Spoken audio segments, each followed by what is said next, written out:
देखिए, विधायक अपने अपने क्षेत्र की समस्याओं का जिक्र करते हैं और जो समस्याएं ऐसी हैं जिनका समाधान किया जा सकता है, उसके लिए सरकार इस बैठक में चर्चा करने के बाद निर्णय लेती है।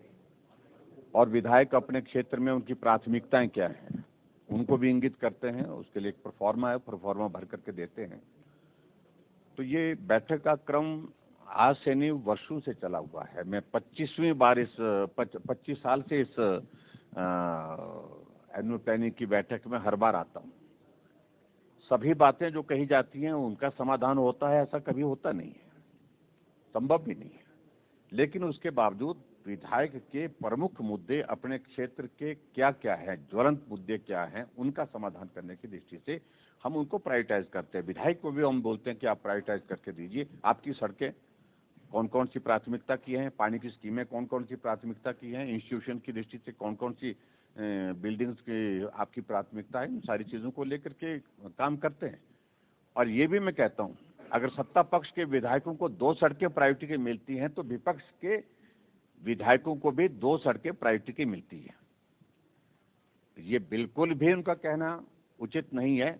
ये उनकी जानकारी के लिए हमने आंकड़ों के साथ बात कही है। जितना पैसा कांग्रेस की सरकार में जब कोविड नहीं था उस वक्त खर्चा जाता था, दिया जाता था विकास के लिए, उससे दुगना विधायक प्राथमिकताओं में हम खर्च कर चुके हैं।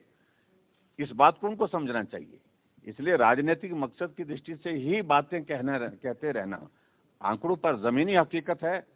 अंदर विधायक जाकर के कांग्रेस का एक एक विधायक कह करके गया है कि हम आपका धन्यवाद करते हैं, ये सड़क भी बन गई, ये पुल भी बन गया, ये स्कूल का भवन भी बन गया, ये हॉस्पिटल का भवन भी बन गया।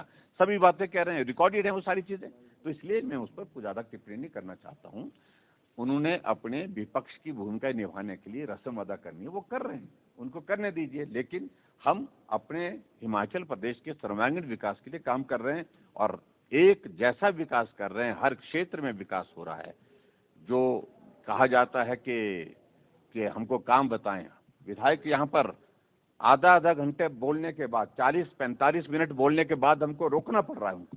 इतने सारे डेवलपमेंट के काम हुए हिमाचल प्रदेश में हर विधानसभा क्षेत्र में। अगर काम नहीं हुए होते तो विधायक 2 मिनट में अपनी बात कह करके काम ही नहीं हुए तो ऐसे में मुझे लगता है कि उचित नहीं है जिस तरह से वो बात कह रहे हैं। उनकी व्यवस्था है, मजबूरी है कि चुनावी वर्ष में हर बात का विरोध करना है, वो करें।